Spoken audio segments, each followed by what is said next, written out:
एक number question बोलिए। 1/2, 1/4, 1/8 का पांचवा पद क्या होगा? 1/2, 1/4, 1/8 का कौन सा पद? पांचवा पद ज्ञात करना है। 1/8 का पांचवा पद क्या होगा? तो यहाँ एपी दिया हुआ है। इस एपी में पहला पद है 1/2, दूसरा पद है 1/4, तीसरा पद है 1/8, 1/8। और एपी में किसी भी पद को निकालने के लिए आप लोगों को दो तरह से फॉर्मूला लिखाए थे। एक तो लिखाए थे मूल फॉर्मूला, जिसको हम लोग ए एन इक्वल टू लिखते हैं a plus n minus 1 into D. समझ लीजिए, उसके बाद कुछ बोलिएगा। एक लिखा था शॉर्ट में। शॉर्ट में क्या लिखा था? अगर आपको पद को निकालना है, जैसे मान लीजिए पांचवा पद निकालना है, तो इसके लिए सीधा शॉर्टकट है a प्लस 4d। तो इसका मतलब ये हुआ कि इसके लिए आपको दो चीज मालूम होना चाहिए। एक तो a मालूम होना चाहिए और दूसरा आपको क्या? d मालूम होना चाहिए। तो d हमें मालूम नहीं है। d निकालने के लिए एक फॉर्मूला होता है a2 माइनस a1। जरूरी नहीं कि a2 से a1 आप घटाएंगे, a3 से a2 भी आप घटा सकते हैं। तो a2 से a1 घटाइए तो a2 हमारे पास है 1/4, a1 है हमारे पास 1/2। 1/4 और 1/2 को हम लोग बटे का घटा करेंगे। 4 और 2 का एलसीएम 4 होगा। 4 एकम 4 तो 1, 2 दूनी 4 तो 2 को 1 से गुना करेंगे। 2 कितना आएगा? 1 से 2 गया माइनस 1/4। ये क्या मिला हम लोगों को? d मिला। और एक शॉर्ट फॉर्मूला हम लोग लिख चुके हैं यहाँ पे, a n equal to a plus 4d। तो a कितना है? a हम लोग के पास है 1/2 प्लस 4 इंटू डी। डी कितना अपने पास? डी है अपने पास माइनस 1/4। 4 ये कटेगा, 1/2 प्लस फिर माइनस 1, 1/2 प्लस माइनस माइनस 1। फिर इसके नीचे तो क्या है? 1 है। 2 और 1 का एलसीएम कितना आएगा? 2। 2 एकम 2 कटेगा, 1 माइनस 1 दूनी 2, 2 माइनस 1/2। कितना निकाले थे आप लोग? माइनस 1/2। किनका आया है? जिनका आया है ठीक है। ऑप्शन नंबर कितना है? ये ऑप्शन नहीं था। दूसरा क्वेश्चन बोलिए। दूसरा क्वेश्चन क्या है? एक साधारण पासे को उछालने पर 3 आने की प्रायिकता क्या होगी? एक साधारण पासे को उछालने पर 3 आने की प्रायिकता क्या होगी? कोई जो साधारण पासा होता है उसमें जो नंबर लिखे होते हैं 1 से लेकर 6 तक, 1 2 3 4 5 6। एक साधारण पासे में इतना ही डिजिट लिखा होता है। कहता है 3 आने की प्रायिकता।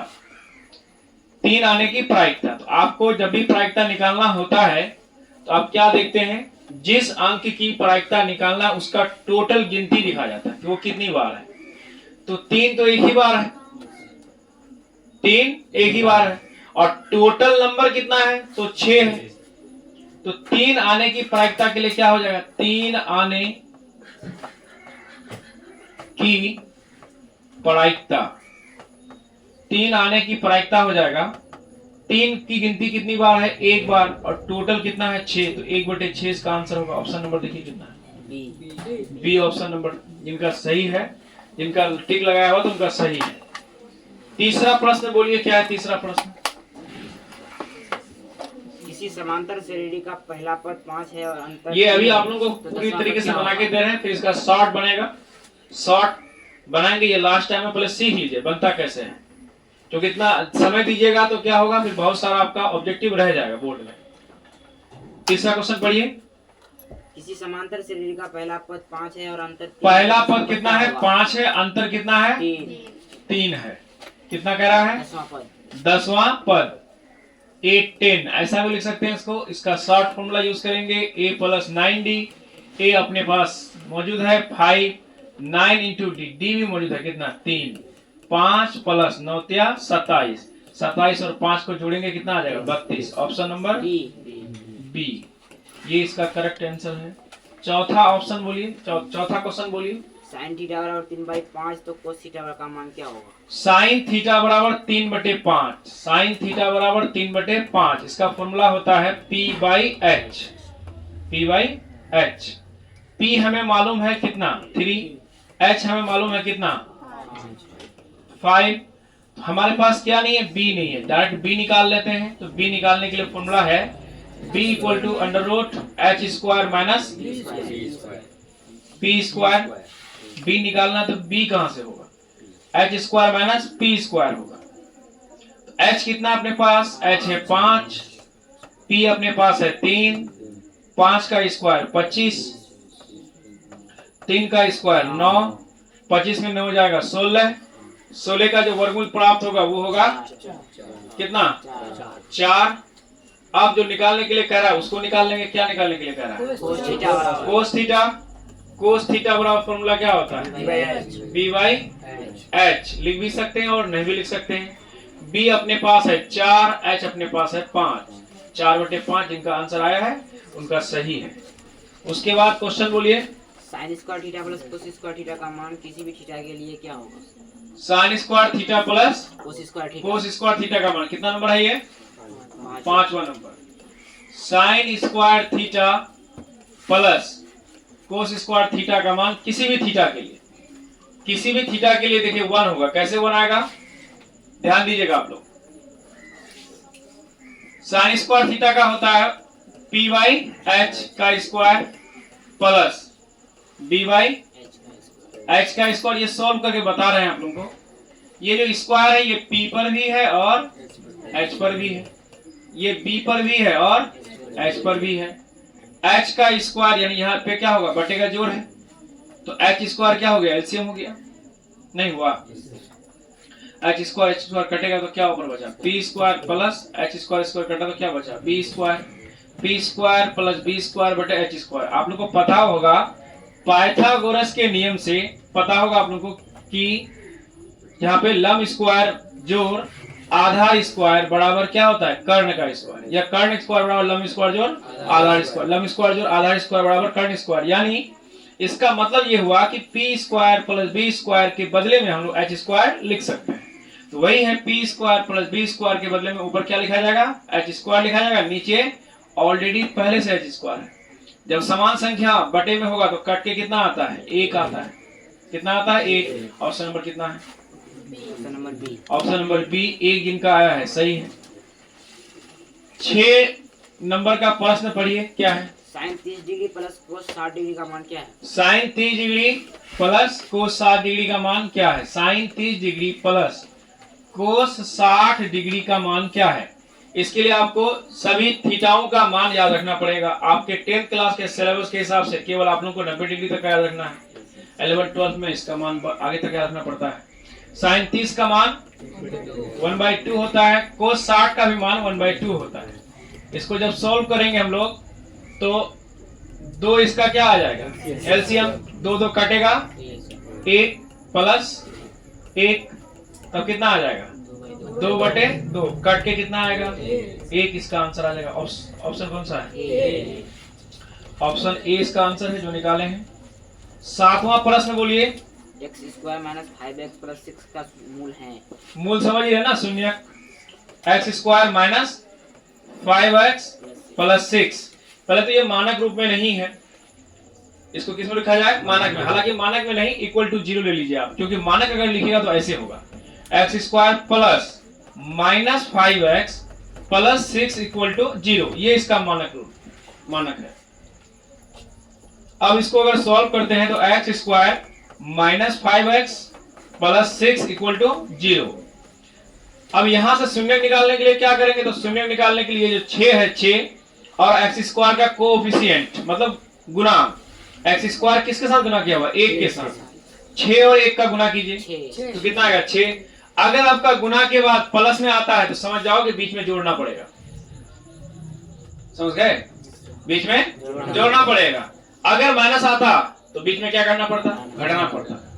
क्या करना पड़ता, घटाना। और अगर आपका क्या आ गया है, प्लस आ गया है आपके गुना करने के बाद तो क्या करना पड़ेगा, जोड़ना पड़ेगा। तो जोड़ना पड़ेगा तो बात की बात है, पहले इसका एलसीएम निकाला जाए। तो 6 को तोड़िए, 6 को जब तोड़ते हैं एलसीएम करते हैं, तोड़ने का अर्थ हुआ एलसीएम करना, गुणनखंड करना।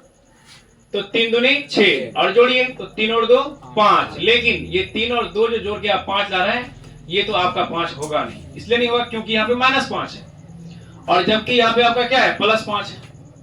तो जोड़ने का तो एक और तरीका है जिसमें दोनों का चिन्ह क्या होना चाहिए, बोलिए माइनस होना चाहिए।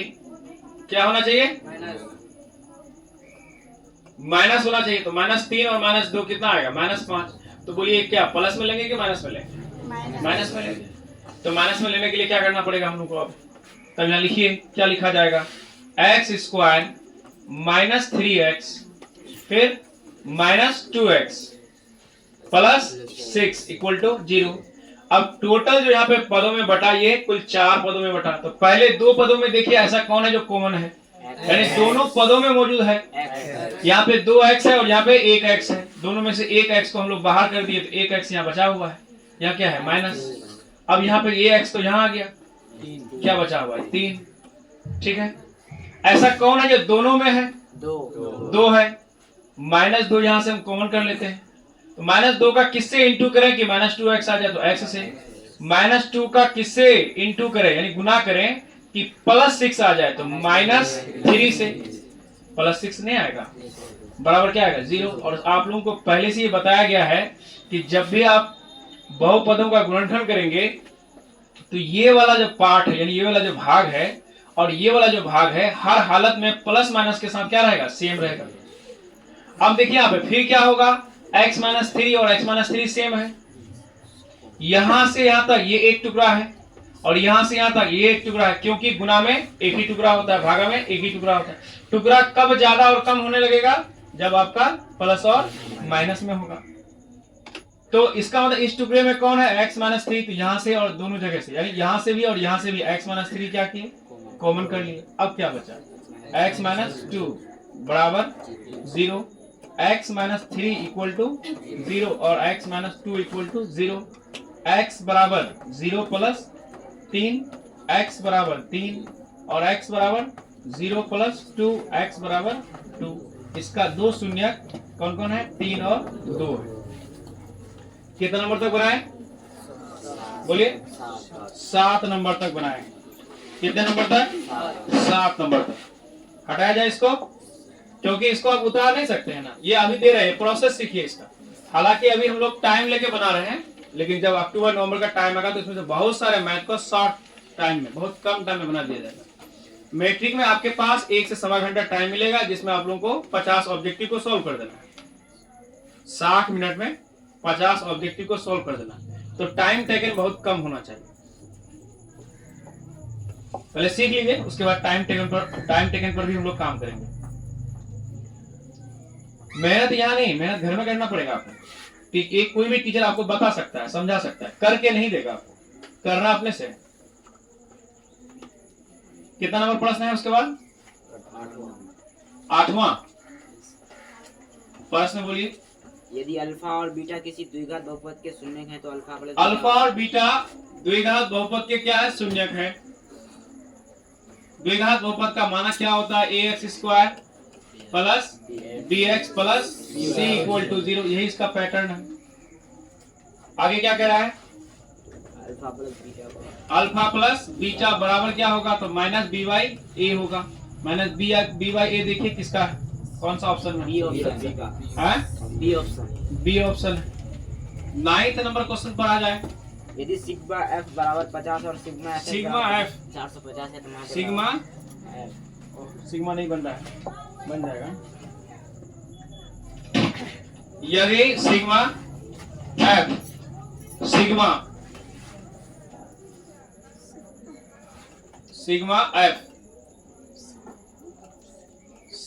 बराबर कितना है, 50। आगे फिर क्या है, सिग्मा fx बराबर 450।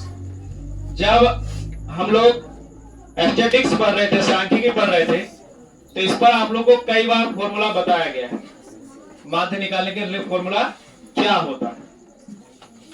तो फॉर्मूला है इसका, माध्य बराबर, ये इसका चिन्ह है, sigma fx by sigma F. Sigma F. कभी कभी क्या आता है, सिग्मा का ही मीनिंग पूछ लिया था, आपको ऑप्शन दे देगा, सिग्मा का चिन्ह देगा, लिख देगा इनमें से सिग्मा का अर्थ होता है। तो सिग्मा का अर्थ सबको पता है, जोड़ना होता है। माध्य निकालना है, तो माध्य निकालना है तो इसको इक्वल टू लिखिए, सिग्मा एफ के जगह में कितना होगा और सिग्मा एफ एक्स के जगह में कितना होगा। सिग्मा एफ एक्स के जगह में होगा 450 और सिग्मा एफ के जगह में होगा 50। केवल 50। ये 0 से 0 कटेगा, 5 के बार आप 9 बार पढ़ते हैं तो क्या आता है, 45 आता है। तो माध्य कितना निकल गया आपका, 9। Option number B. 10वां और आखिरी प्रश्न पढ़िए। यदि किसी डेटा में बहुलक 20 और माध्य यदि 18 किसी है तो डेटा माध्य में क्या होगी? आंकड़ा में कितना है बहुलक, 20, बहुलक 20 है और उसके बाद माध्य 18। बहुलक 20 है, माध्य 18 है, माध्य 18 है। क्या निकालने का है, इसका मतलब माध्यिका या माध्यक निकालने के लिए कहा जा रहा है। माध्यिका इक्वल टू व्हाट, इसके लिए एक फॉर्मूला है, आप लोगों को लिखाया गया था, 3 माध्यक बराबर बहुलक प्लस 2 माध्य, बहुलक प्लस 2 माध्य। 3 माध्यक, माध्यक तो निकालना ही आपको, 3 माध्यक। क्या लिखेंगे इसका, एमओ लिखेंगे, एम लिखेंगे, एक्सपर्टेस लिखेंगे, क्या लिखेंगे इसका, केवल एम लिखिए। बहुलक तो आपको दिया हुआ है ना, 20, कितना 20 और 2 गुना माध्य भी आपको दिया हुआ है 18। 3m इक्वल टू 20 प्लस, नियम के तहत पहले गुना होना चाहिए, बोर्डमास का जो नियम लागू होता है, पहले भाग फिर गुना फिर जोड़ फिर घटा किया जाता है। तो क्या हो जाएगा, 18 दूनी 36, 36 और 20 को जोड़ा जाए 56। इसके बीच में कोई चिन्ह नहीं तो क्या है, गुना है। और जब भी अगर गुना के साथ किसी एक को इक्वल करते हैं तो दूसरा वाला दूसरे साइड में क्या लगता है, भागा लगता है। 56/3, 3 का परापर क्या आप 56 को दशमलव में बदल सकते हैं। 3 एकम 3, कितना बचा 2, कितना हो गया 26, 3 8 24, कितना बचा 2, 3 6 18, फिर 2 बचा, 3 6 18। तब m इक्वल टू कितना आएगा 18.67। क्योंकि आप लोगों को पता है दशमलव के बाद अगर दूसरा वाला अंक 5 या 5 से ज्यादा आता है तो उसमें 0.1 जोड़ देते हैं, मान को एक्यूरेट लाने के लिए। इतना अगर ऑप्शन किसी का है तो वो आंसर सही है। अब आप लोगों को नेक्स्ट जो वर्क मिलेगा ऑब्जेक्टिव से ही मिलेगा, आप लोग वर्क लिख लीजिए।